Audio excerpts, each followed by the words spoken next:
Last video में आपने सब प्रोग्राम्स के बारे में जाना था कि सब प्रोग्राम्स क्या होते हैं। हम अपने प्रोग्राम को छोटा बनाने के लिए और सिंपल बनाने के लिए सब प्रोग्राम्स को यूज़ करते हैं।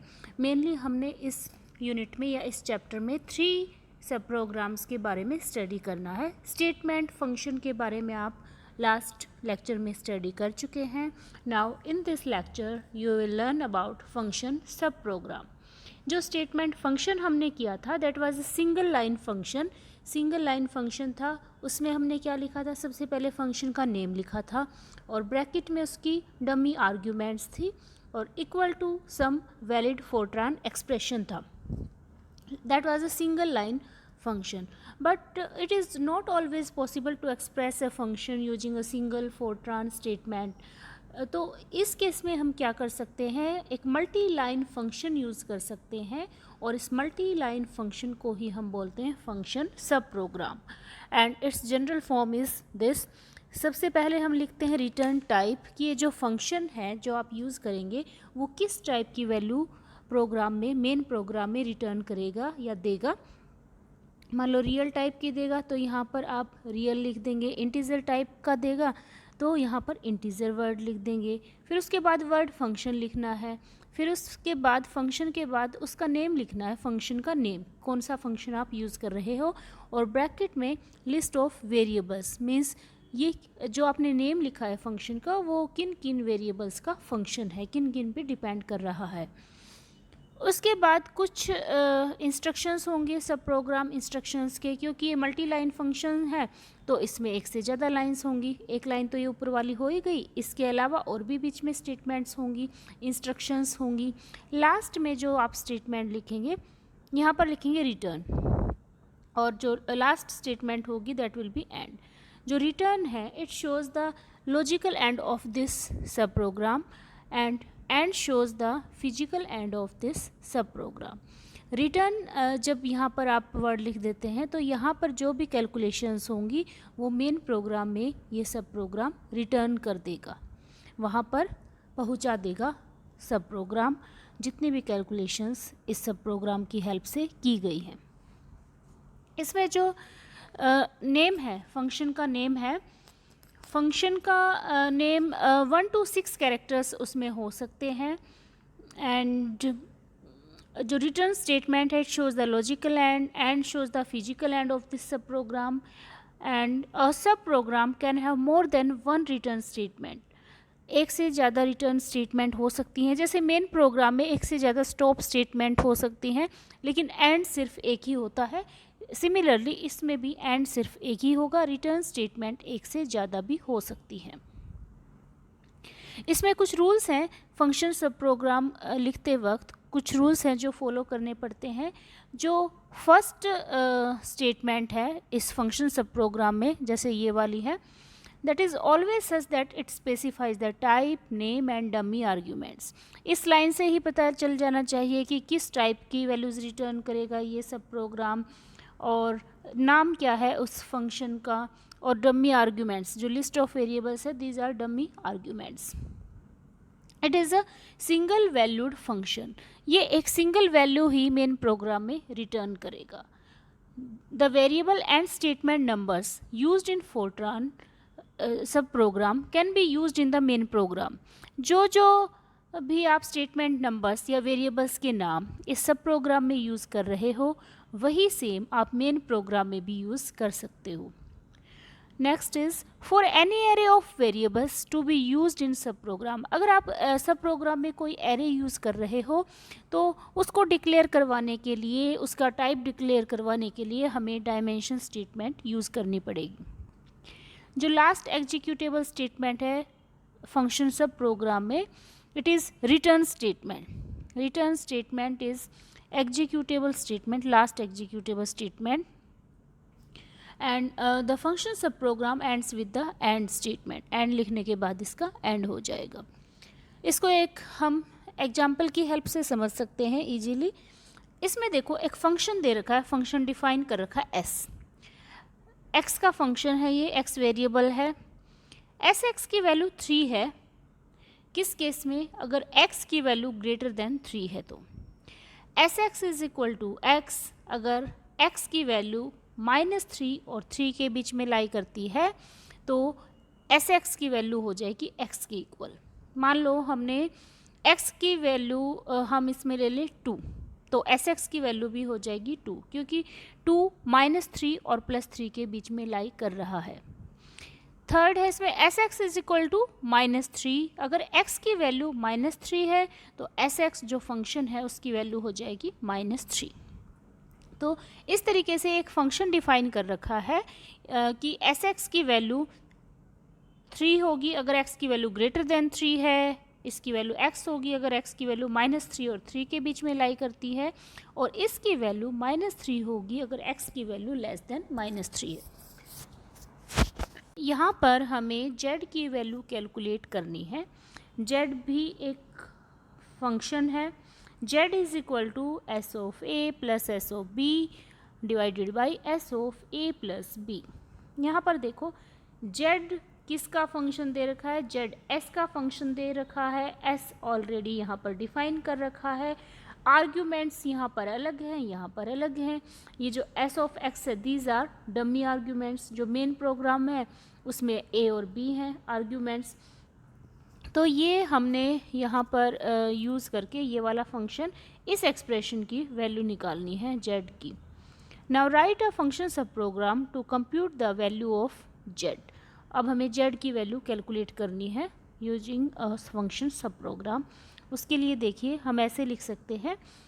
सबसे पहले आप हेडिंग दोगे illustration of use of function sub program, ये हेडिंग दे दी, कुछ भी दे सकते हैं आपको जो ठीक लगे।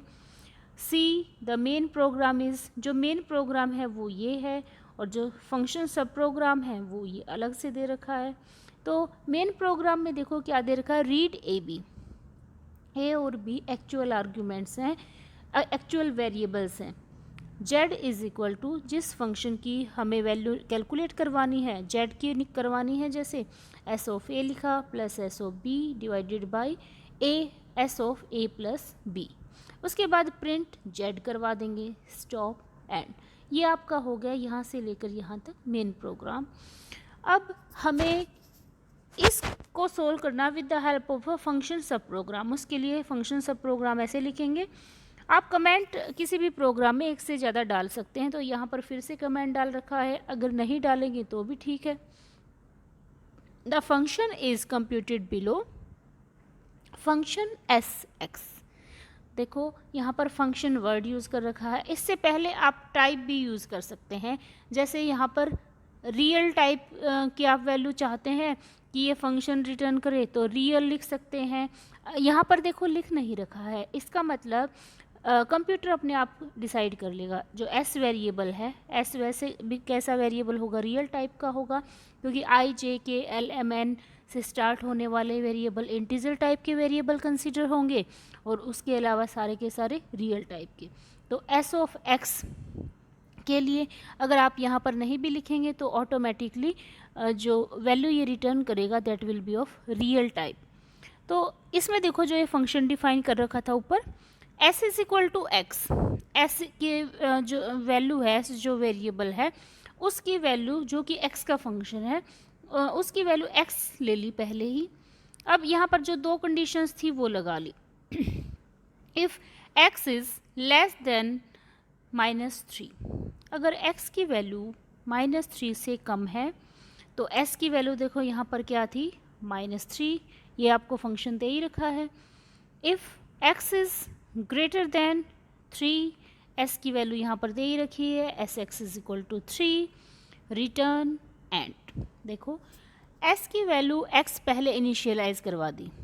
अगर x की वैल्यू लेस देन -3 है तो s की वैल्यू हो जाएगी -3, मीन्स इसमें जो वैल्यू है वो स्टोर हो जाएगी -3, और x ग्रेटर देन 3 है तो s की वैल्यू हो जाएगी 3, और इनमें से दोनों ही कंडीशन ट्रू नहीं है तो s की वैल्यू x ही रहेगी, जो कि थर्ड केस है ये वाला।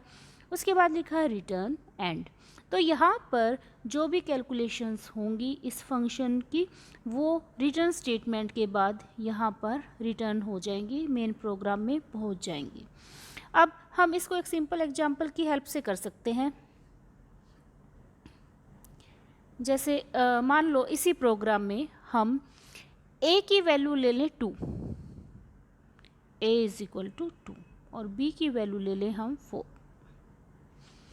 अब ये जो आपका मेन प्रोग्राम है, यहाँ पर देखो, यहाँ पर a और b जो है बेटा ये एक्चुअल आर्ग्यूमेंट्स हैं, एक्चुअल वेरिएबल्स हैं, और जो x है ये s of x, this is dummy argument, ये एक्चुअल आर्ग्यूमेंट नहीं है। एक्चुअल आर्ग्यूमेंट मेन प्रोग्राम से ही अपने आप कंसीडर कर लेगा, लेकिन ये तभी कंसीडर करेगा जो आर्ग्यूमेंट है मेन प्रोग्राम में और सब प्रोग्राम में वो इक्वल होनी चाहिए, मीन्स उनके नंबर इक्वल होने चाहिए। जैसे s एक फंक्शन है x का, मीन्स s एक फंक्शन है, एक सिंगल आर्ग्यूमेंट है, इसके अंदर सिंगल वेरिएबल है x।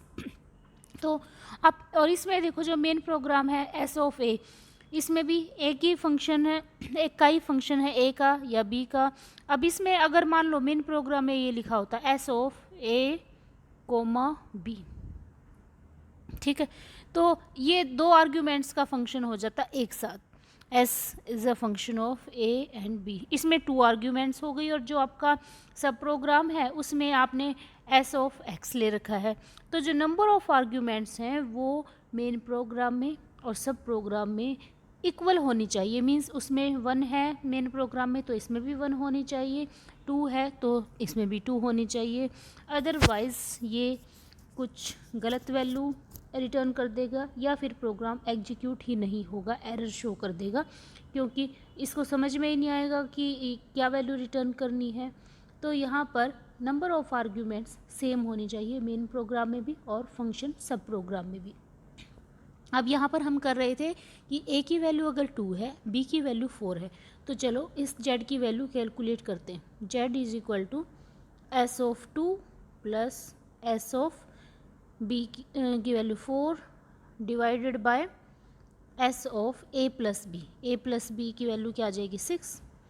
अब देखो जब a की वैल्यू 2 है, a की वैल्यू 2 है तो वैल्यू देखो इस फंक्शन की कितनी होगी, 2 जो x है उसकी वैल्यू देखो यहाँ से, इफ़ x इज़, यहाँ से देखो आप s की वैल्यू 2 है, -3 और +3 के बीच में लाई कर रही है, तो s की वैल्यू किसके इक्वल होगी, x के ही इक्वल होगी। मीन्स यहाँ पर फ़िलहाल x की वैल्यू क्या है बेटा 2 है, 2 ले रखी है हमने, तो s मीन्स s जिसका फंक्शन है, s अब 2 का फंक्शन है, तो s of x will be equal to x, तो यहाँ पर वैल्यू हो जाएगी 2, क्योंकि ये जो 2 है ये -3 और 3 के बीच में लाई कर रहा है, तो S x will be equal to x, जो एस फंक्शन है उसकी वैल्यू एक्स के ही इक्वल हो जाएगी। ऐसे ही एस ऑफ 4, अब एस ऑफ 4 में देखो ये किस में, ये बीच वाली, इस वाली फर्स्ट वाली कंडीशन में लाई करेगा।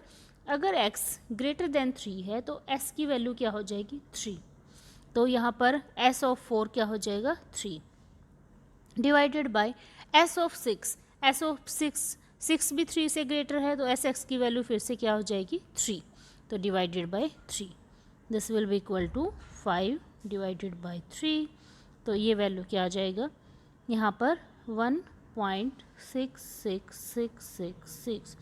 तो ये वैल्यू इस सब प्रोग्राम में कैलकुलेट होगी, मीन्स जो s की वैल्यू है वो यहाँ से रिटर्न होगी, एस ए की, एस बी की, एस ए प्लस बी की, और फिर z की वैल्यू यहाँ पर कैलकुलेट होके आ जाएगी, उसके बाद प्रिंट करवा देंगे stop and.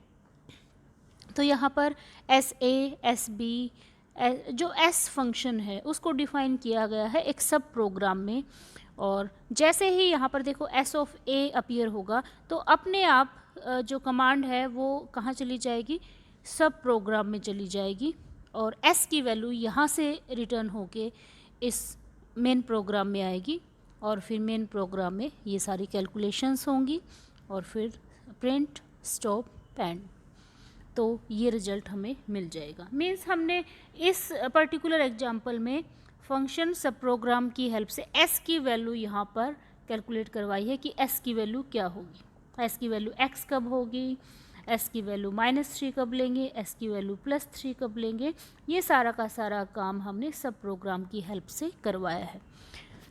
So I think this concept of subprogram is clear to you. Now only one topic is left, that is subroutine subprogram.